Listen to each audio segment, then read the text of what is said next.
Coming up on today's show, Charles Oliveira details his love for harness racing as he hits the track for some friendly competition. Dan the Hangman Hooker breaks down his key moves in Signature Series. If you're on the inside and nice and close, it's a hook, you can put a bit more power on it. Antonina Shevchenko takes the term fighter pilot to a whole new level.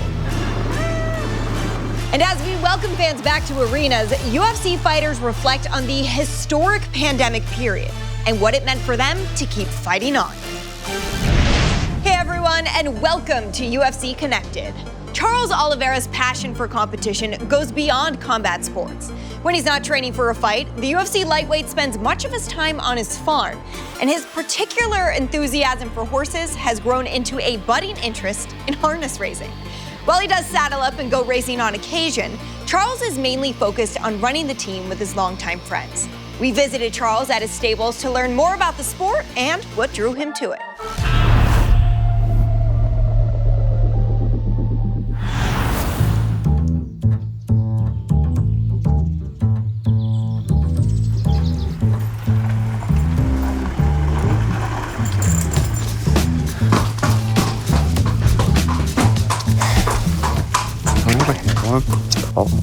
Nice. Graças a Deus. Na hora de que o American Trot pra mim é uma paixão, né? Aquilo que eu já falei, só de você subir em cima do cavalo, você vir escovar, dar um banho no cavalo aqui, ele, te dá paz. Às vezes você brigou em casa, às vezes você, perdeu uma luta no meu caso, às vezes aconteceu algum problema, você vem pra cá, você anda de cavalo e, você respira outro ar, né? Clássico do ano, né? Se chama Celote. Esse cavalo aqui é uma parceria que tem eu e o Du. O cavalo é metade meu, metade dele. É um cavalinho que chamo ele de pequeno gigante, né? O que ele tem de pequenininho, na hora que ele corre, o que ele tem de coração, né? Esse aqui é o Estúdio Fenômeno, o estúdio do Du. Tipo, tem a mesma paixão que a gente também tem, né? Pelo American Trot. Então o trote é um esporte e no Brasil ele é pouco visto como um esporte. E o Charles, ele deu essa alavancada para nós no trote hoje.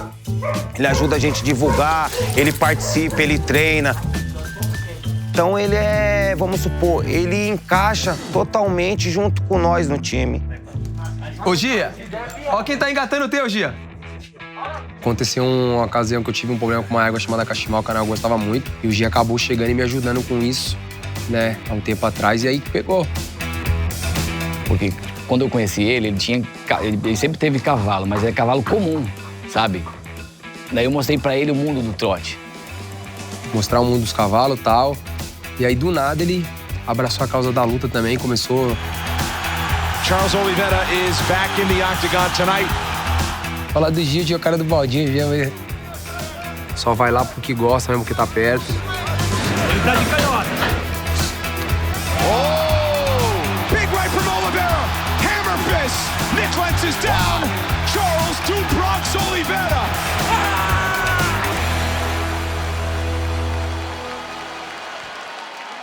Então, às vezes eu vou olhar um cavalo e eu olho dentro do olho do cavalo e sei que o cavalo tá... Mano, hoje é o dia dele. Hoje ninguém ganha desse cavalo. E a mesma coisa quando eu vejo o lutador do outro lado que vai lutar com ele, eu vejo quando o cara tá sem espírito. Na luta do Tony Ferguson, quando o Tony Ferguson, na pesagem, o Tony Ferguson já tinha perdido a luta.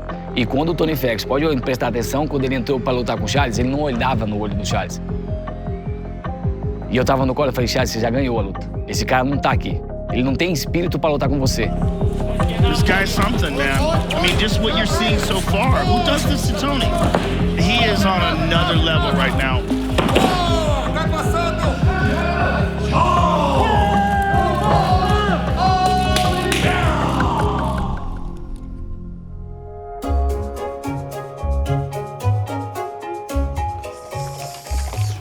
Agora a gente vai fazer uma brincadeira, vamos estar passando os cavalos, né? Na realidade, meio que um mano a mano.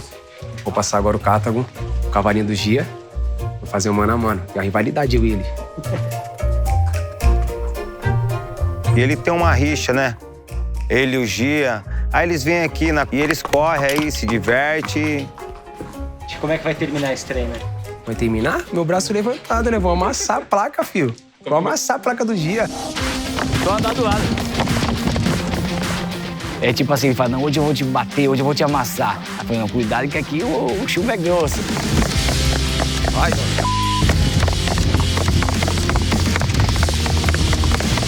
É um esporte de louco, é um esporte pra quem gosta, de verdade, porque é muita velocidade. Quando você pensou, já acabou. Quando eles passam, levanta a poeira. Eles já passaram de novo, você nem viu. Aqui na Oliveira! Aqui é super filho! Claro! Que corrida, não. Ei, que corrida, mano. Não. Cara, me deixa muito bem, porque às vezes tá no campo, naquela loucura, treinando igual louco, sabe? E aí você precisa, pô, só de um timezinho pra você dar aquela respirada e voltar. Então, pô, é aqui que eu me encontro. Você pode olhar que toda hora ele tá com um sorrisão e você vê a alegria no olhar dele. Não adianta você pegar e só treino, e não tá bem espiritualmente, sabe? Mas isso aqui pra ele é um treino pra mente. Entendeu? Ele precisa estar bem. A luta é uma coisa que eu gosto, sabe? Que, pô, eu sou apaixonado pela luta, eu gosto, sabe, pela luta e tal. É na hora que eu ganho dinheiro, é na hora que eu, tipo, consigo comprar minhas coisas, ter meus cavalos, poder dar tudo do bom e do melhor pra minha filha. Mas o cavalo é uma coisa que é minha paixão, um bagulho que eu sou apaixonado. Se você falar assim, você vai ter que tratar todos, andar com todos, eu vou fazer, mano, amarradão. Vou te dar paz, sabe?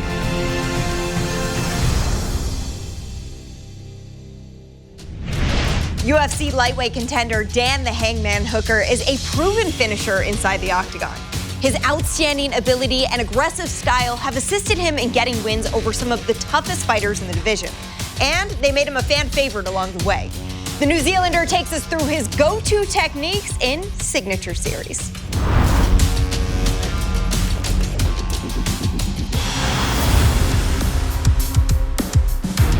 I'm UFC lightweight Dan Hooker, and this is my signature series. Dan Hooker and another finish by a powerful right knee. Man, Dan Hooker is on a tear right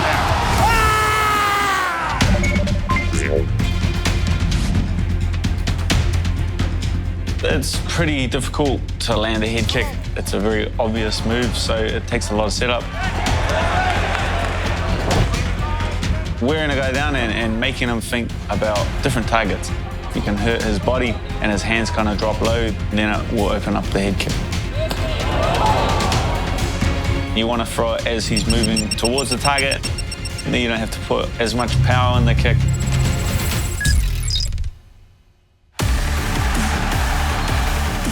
In my fight against Hatsuyoki, that kick been landing consistently throughout the fight. Goes upstairs there. There's that kick again from Hooker. Hatsu kicked me in the body, and I think he thought I was hurt more than I was. That body kick hurt him. You could see him fold a little bit. So he came in to finish me off, but I had that kick there.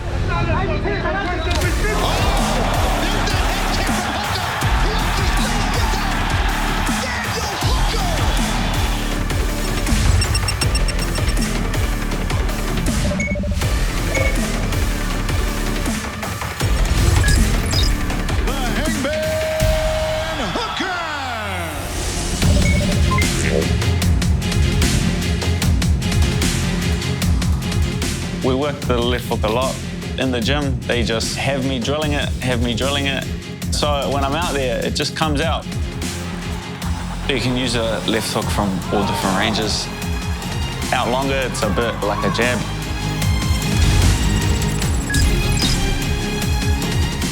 If you're on the inside and nice and close, it's a nice little short hook. You can put a bit more power on it.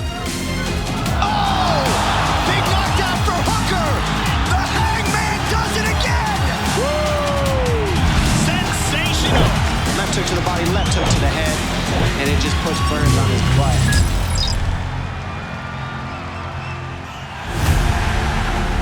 butt. In my fight against James Vick, the left hook seemed to be the punch that was working. Oh, nice 1-2 from Dan Hooker. He likes to pull back a lot, so I had to throw it a bit longer. It had landed a few times, so I just chucked a bit more power on it. Oh! Big knockdown for Dan Hooker, big out! just beautiful timing by Hooker. Fake the right hand and come over the top with an overhand left hook.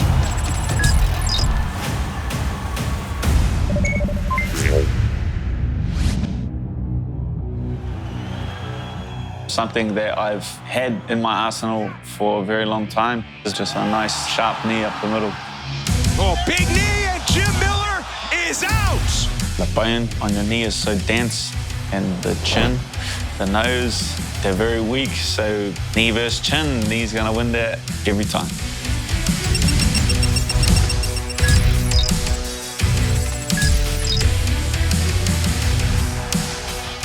My fight with Ross Pearson, I knew he was going to pressure me, he knew he had good head movement, and he was going to try and catch me with some hard punches. So I had to use my footwork just to keep my range, keep it nice and long, and time a knee as he would come in. On your range, now! That's it! There it is! Dan Hooker! Knockout victory! We drilled that on the pads a million times. It just came up, and that's just through pure repetition. Beautiful timing, gorgeous technique from Dan Hooker. He went left, he should have gone right. That's just the game we play.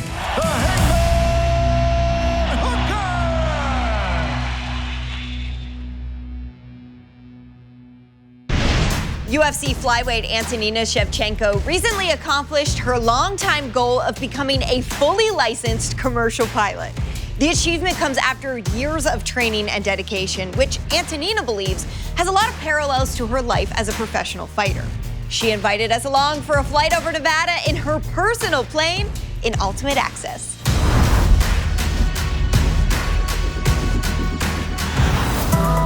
Here's Antonina Shevchenko, the older sister of our flyweight champion Valentina. She is an 11-time champion in K1 and Muay Thai. Fighting is all my life. I started martial arts when I was 7 years old. I love this life. I love everything about it. But when you're a professional fighter, you travel a lot on these airplanes, and it always amazed me. So I always wanted to fly. When we started to live here in US, there are a lot of flight schools and airplanes and instructors. It was just the right place and right time. This is a Cessna 172 Skyhawk model, and I named my airplane same Skyhawk. It's just a great name, I think, for the airplane, Skyhawk. Antonina, since childhood, she was reading books about pilots, about planes, about the magic of flight. But to decide to become a pilot, it's a very big step.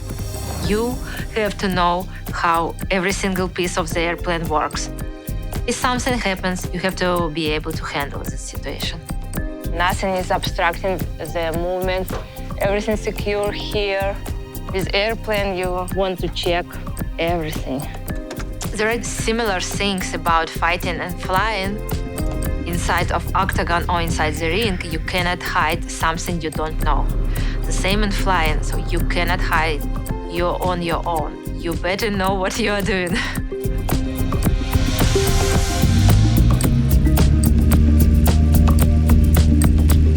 Henderson Tower, Skyhawk, runway 17 right, ready for takeoff. Skyhawk Tower, runway 17 right, clear takeoff. Henderson Tower, helicopter 375 off Echo 7 southeast inbound, relating with Delta. Just green.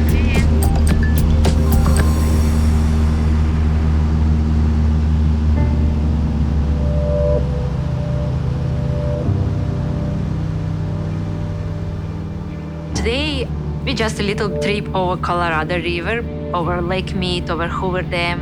It's just so beautiful, shiny, and blue. This is Colorado River, and if you go more south, it will be Laughlin and then Lake Havasu. It feels so unreal that you can see all this and be just crazy views.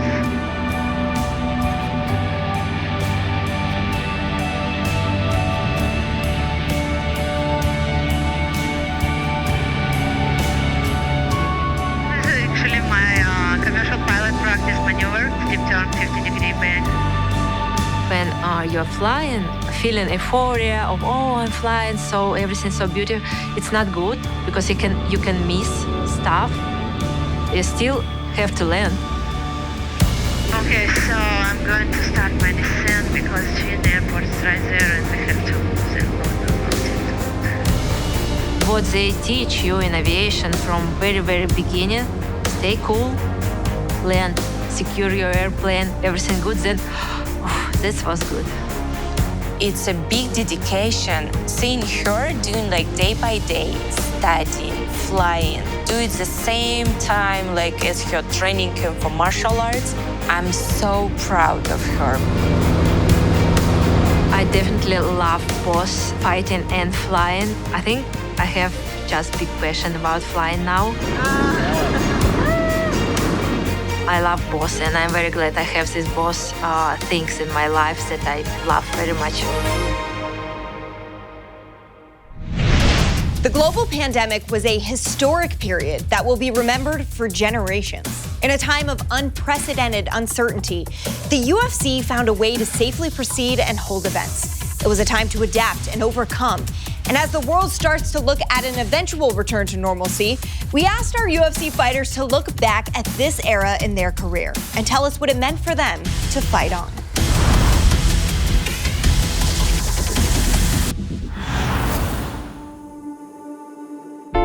The pandemic has been very difficult for fighters and for everyone, but we've all had to assess and evolve.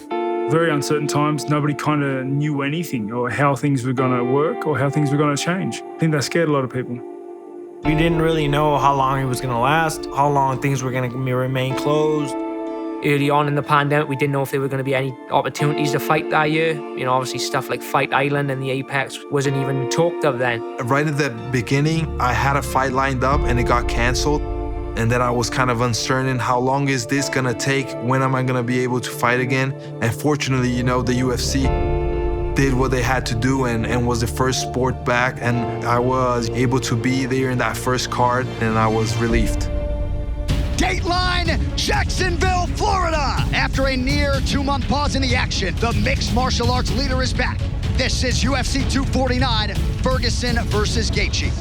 Everybody's sitting at home. There's nothing to do. So, especially when we were the first sport to get back on, it made me excited to get out there and to put on a show for the people.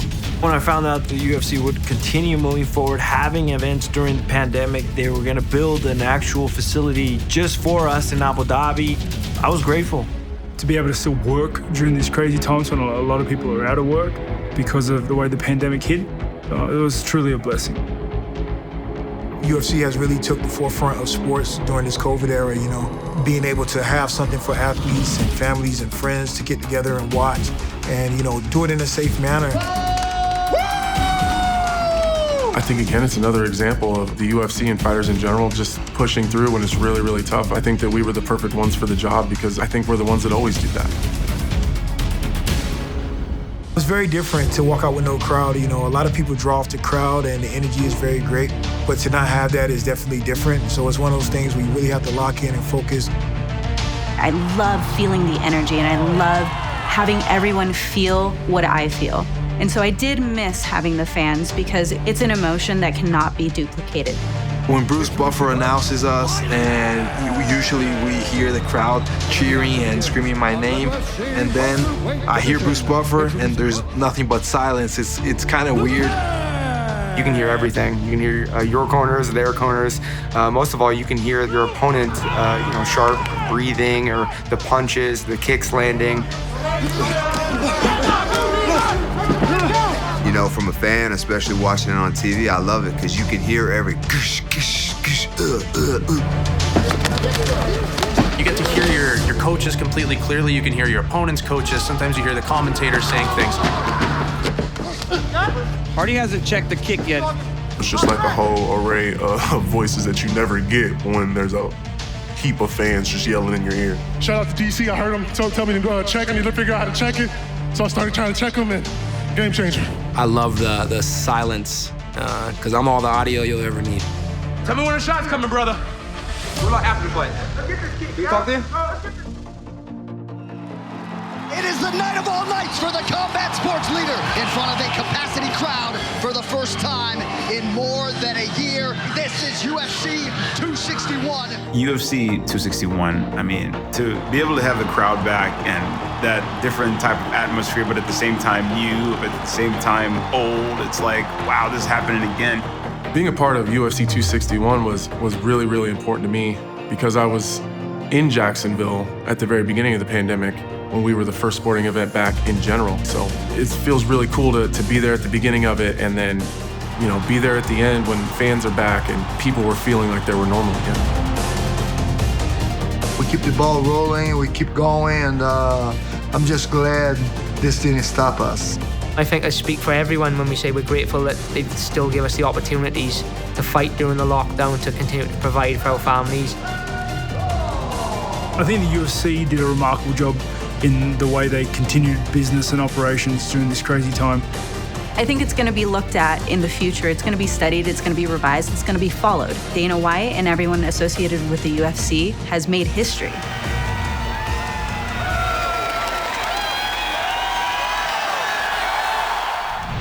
Well, that's all for this episode. Get in touch and give us your thoughts online by using the hashtag UFC Connected. Until next time, I'm Megan Oliveira, and I'll see you at the fights.